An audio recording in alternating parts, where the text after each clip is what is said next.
projections here, but I hear so often from folks who come to Guitar Town, geez, that guy just gets this unique sound. I love the way he sounds.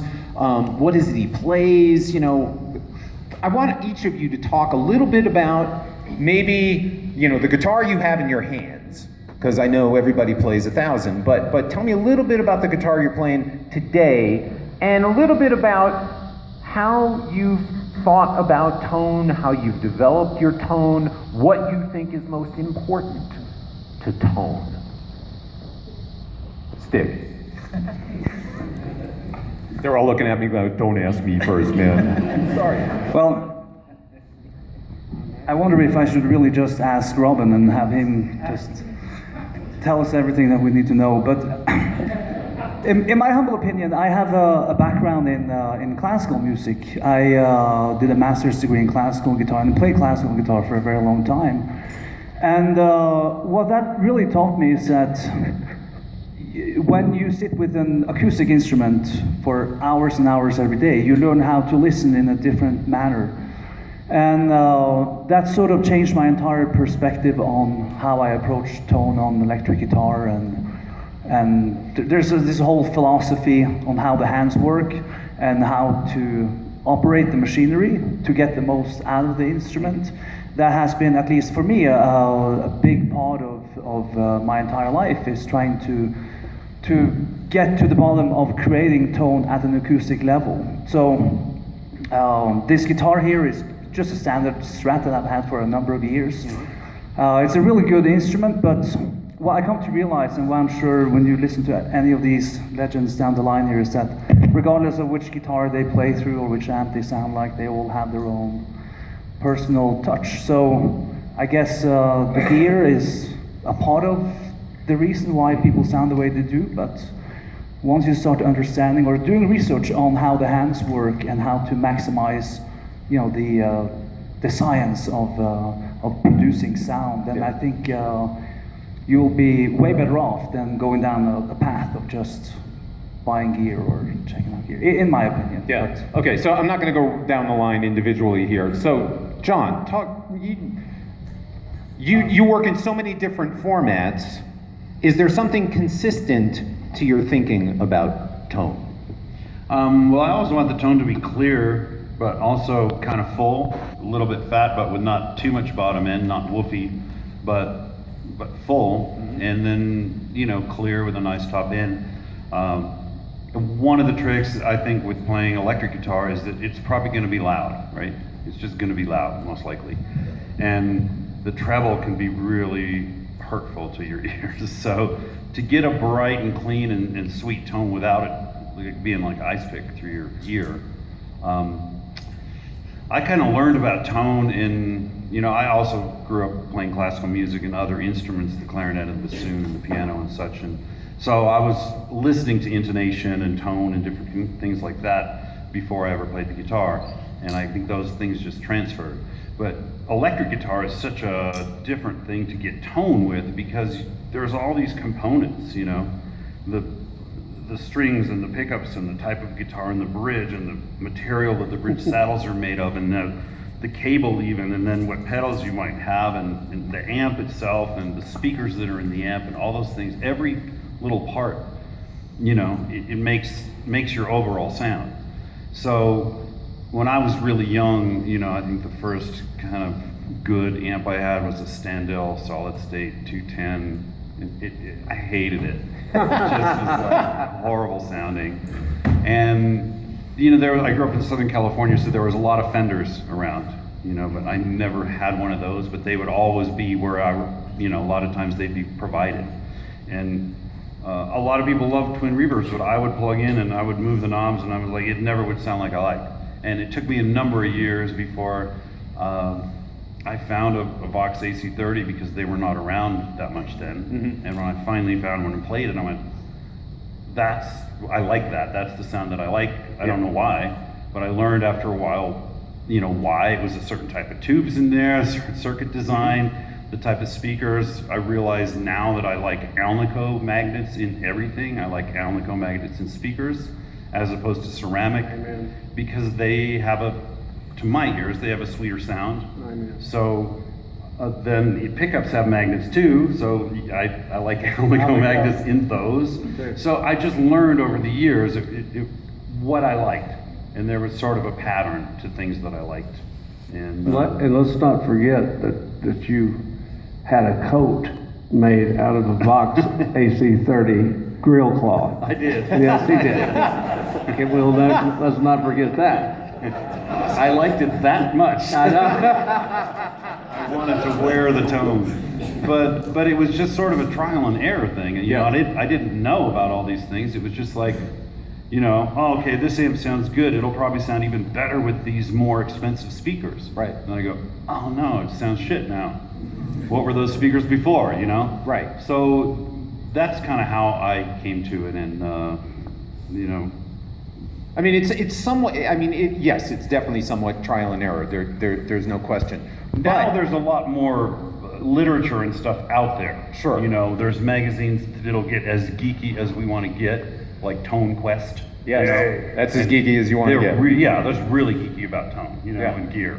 Yes. But even other magazines, Vintage Guitar and Guitar Player, and all these magazines, they'll have stuff about gear Right. that you can read about, but still, until you get it in your own hands and in your own band and whoever you're playing with, you know, and also a million times it sounds awesome when you're practicing, and then you get it on the stage and it sounds terrible. Yeah. So it still is Trial and error. even Yeah. in this days. Yeah. Lee, you've worked with students. You've been around the world. Your work now with Six String Theory. What do you tell young guitarists about tone and equipment? Well, for sure, the tone is everything. You know, I mean, it really is a big difference, and it's not easy to get a great tone on the guitar. Just out of curiosity, how many of you at least play a little or a medium or a lot of guitar out there? Raise your hands. Okay, quite a few. Okay, good. So we're talking the same language, right? Yeah, yeah. So I just recall everybody up here, I'm sure, probably knows this standard joke, but it's not really a joke. A young student goes to the master class, and there's this legendary guitar player giving the master class, and he goes up to this legend afterwards and says, "Wow, I love the way your guitar sounds." And the guy puts the guitar in the stand. He says, "How's it sound now?" So it really is in the hands, you know. And I learned this at a young age. So when you talk about classical guitar, I also studied a lot of classical guitar, and getting a tone on acoustic guitar and classical guitar, and practicing slowly and learning how to get a proper tone. A lot of young students, you know, there's so much information out there on YouTube and the internet that, you know, you can, and there's so many effects, and you plug into a box and it automatically sounds good. But that doesn't necessarily mean you get a tone. And when you become a pro, like all these guys, great guitar players up here, everyone though has a great sound, and they've been working on that sound since they were a kid. And you hear it in your head, you know, and you get influenced by your, you know, great influences that we all had. You know, a lot of us here are older. I'm probably the oldest, but we've all grown up with, you know, legends in every field. There was Segovia in classical, there was Sabicas in flamenco, there was B.B. King and Albert King and all the great blues guys in that era. Then the rock was coming in those early days with Hendrix and Clapton and Beck, and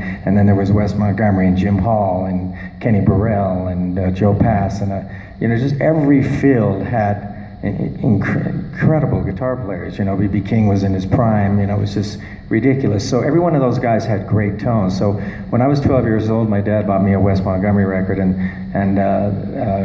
that's why I played the octaves during the country tune a little bit, just to demonstrate that sound, because it was such an influence, and his sound was so magical. It was just, you know, it just bounced out of the record. You know, sound for me, and as a studio musician in the early days, you know, and recording every day with different players and different artists, the sound for me was everything. So I concentrated on it a lot. You know, talking about working in the studio setting and working with a bunch of different artists, you have to be a little flexible in your tone, depending upon the job. You have to be a chameleon, and plus, being a leader and an artist is different than being a sideman. So when you're a sideman, you're in the background supporting the singer or the band or another instrumentalist, and you have to learn how to blend with all the other instruments. And so your whole job is to blend, find the right part, find that magical part that maybe makes a hit record. or find that rhythm part that helps support the groove. And so playing with the drummer and the bass player and the keyboard player, all those things are important. Flip to the time when you're an artist, all of a sudden you're the front man. And so all of a sudden the sound has to get bigger, and the sound has to get more, it has to cut through the record, and sometimes, that's a whole different tone set, a tone set that you don't use as a sideman. So I went through that transition. I know Robin did too, it's like, it's always, it's a challenge to go from the sideman to the artist, and some make it more gracefully than others. Robin, talk a little bit about that challenge, because you were playing, at a pretty young age with, a guy who, it would be an understatement to say was, a tad demanding, Miles Davis. So, talk a little bit about going from being a supporting player to the guy in front. Well, it took me a very long time to become a supportive player, because I grew up kind of in the front of a band. I wanted to be Mike Bloomfield. So blues was my thing, Chicago blues. And I actually met Lee in Los Angeles and all the great studio players there. And I was just way out of my depth, So for me, it was learning how to be a supportive player. That was the journey that I took, and I was fortunate enough to be put in situations where I learned on the job. So that was a terrifying, humiliating often experience for me. I would get called for things I had no business being there. I'm like with that joke, how do you get a guitar player to turn down? Put a sheet of music in front of me. That was my story. So, the only time anybody ever told me to turn up was in the recording studio. Guitar player, turn up, Yeah, sure. Can I interject one thing? Yeah, Because he please. mentions about reading. Is the first time I think I met you was we were at the Stan Kenton Clinics. That's right. And we were both teenagers. 15. And you were 15, right? I think I was just, I don't know, I'm a couple of years older, I think, right? I'm 64. Okay, so we were both the same age. And so we met, and I remember him showing me blues licks, and he was asking me how to read. I never learned. That's fantastic. So Leroy, playing slide, it's kind of, it's a little bit of a, different discussion when it comes to tone. How'd you find your sweet spot? Man, what a journey it's been. I think all of us would tell you that. I remember hearing, I started playing guitar. I played drums first, and I realized that I was too far away from the front where the chicks were. So I got a guitar. And if anybody up here tells you different, they're lying. Every man for himself. And look where it got me. 9 children and 10 wives later.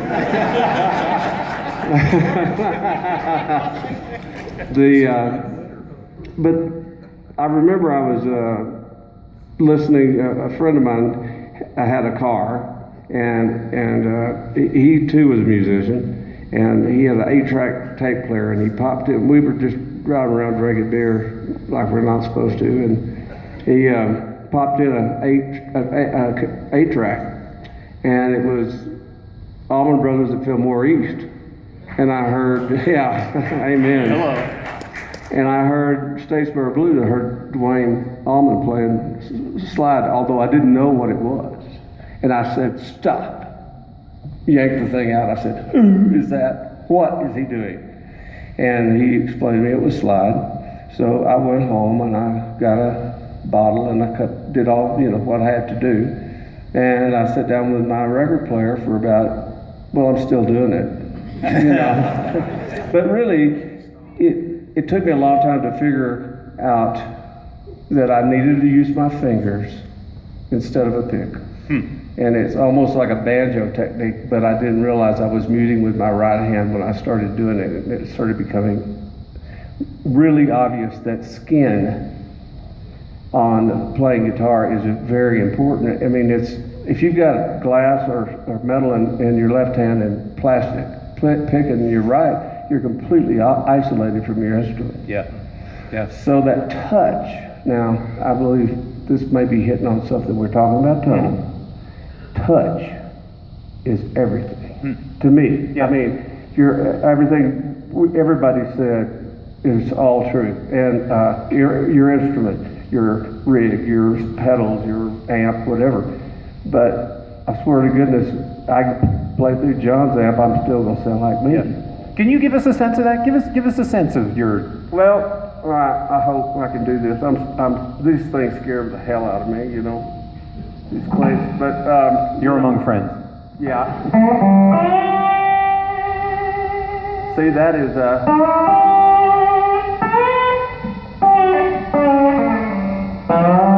oh, let me do it better than that.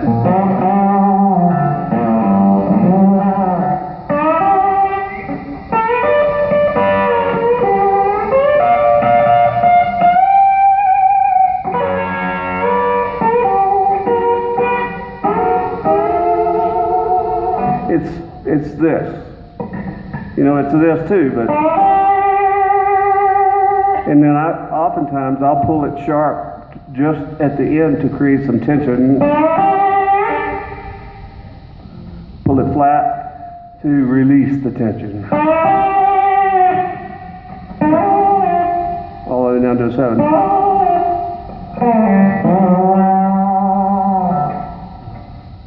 7. Could listen to that all day. That's fantastic. You know, another thing that creates a player's voice, and Leroy just demonstrated this so beautifully, is vibrato. And everybody's vibrato is different. You know, you probably start like trying to sound like Freddie King or B.B. King or whatever, but it ends up being however your hand moves. Yeah. You know. Yeah. And I think you have a beautiful vibrato, and it's really a big part of your overall sound. It's awesome. Thank you, brother. I don't know a lot. I mean, I'm surrounded by cats up here that know way more than I do.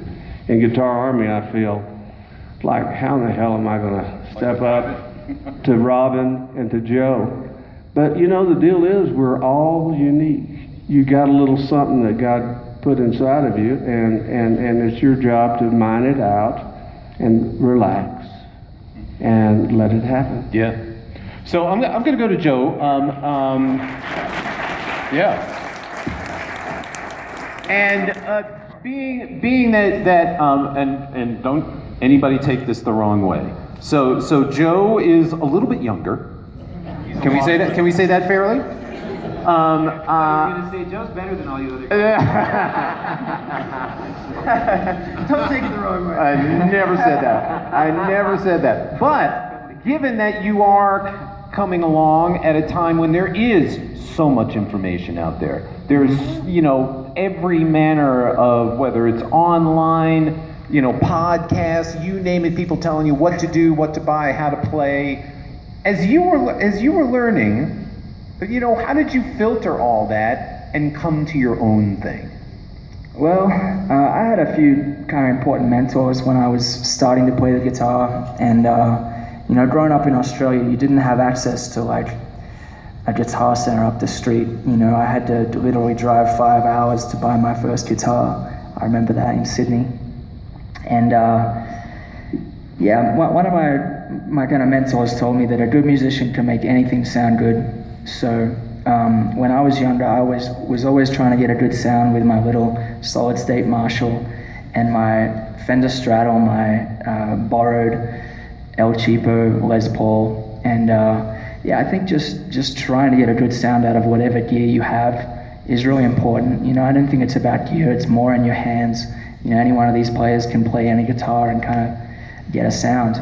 You know, and on an acoustic guitar and an electric guitar, you know, it's about touch, and it's about knowing how to play a supporting role in a group, and how to make whatever melodic or rhythmic idea you're playing speak and sing, and those kind of things to me are what make up the tone, because it's not necessarily the equipment or the technique, but it's just the way of kind of expressing your ideas and being musical with that. Sure.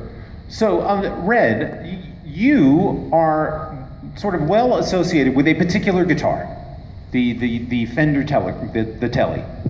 Yeah. And first of all, what attracted you to playing a Telecaster? Why a Telecaster? My dad won one in a pool game when I was 12. I still have it. I just kind of. I'm so glad I asked. Well, I still have it, and I just got so used to it.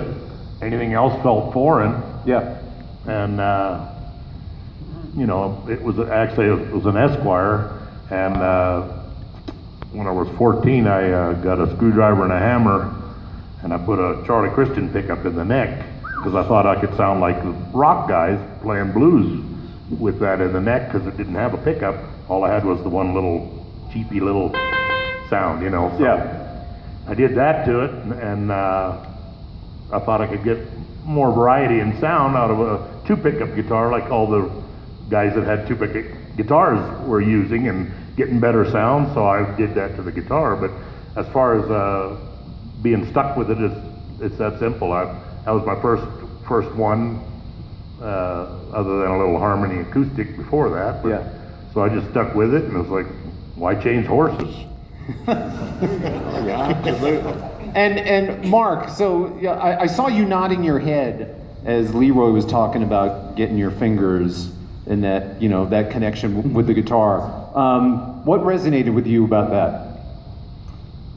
Well, I love to play slide too, and I love the tone. I really love the tone best of playing with the fingers on my right hand. That's how I started. I didn't use a pick for several years, but as I began to branch away from just acoustic guitar and playing in rock bands and stuff, it seemed advisable to learn how to play with a pick too. So I do both, but I think a lot of us that play with picks still, when we're sitting around playing in our home studio or wherever, sitting on a couch somewhere, we frequently end up playing with just our fingers. And I don't know, but yeah, Kind of that. Leroy definitely makes it work with his fingers on the slide. Yeah. I will just say, to follow up on the other guys on tone, that and Lee kind of touched on this, I feel like tone, ultimately, we hear it in our heads, and it's very important for tone and other musical choices that we make to trust ourselves. People don't always trust themselves. They hear the sound in their head that's the tone they really love, but we get influenced by things we read in magazines, or maybe we buy this new shiny guitar and we feel like we should play it even though we struggle to get a good sound on it because we paid money for it or whatever. But when really we're making great tone with this other instrument we had. But to me, it's like it starts with this sound you hear in your head, then our ears and hands help us execute it, and from there it flows on out to the choices we make in guitars and amplifiers and other equipment. But it really starts here, what you hear in your head, and then your heart and your head, and from there it goes to ears and hands and equipment. So it's kind of about trusting that a little bit. I think trust is huge. I think we generally make mistakes on these things or go down the wrong path when we stop trusting ourselves. Because I believe we have this resonating sound we hear inside us. And you can call it your head or your heart or a combination of the two. But that's usually telling us what we, as an individual person, the sound we want to make. Yeah, especially now. I would imagine now you can overthink this, given the amount of equipment and technology that's available. So, Mark, I'm hoping that you might be a catalyst for another tune.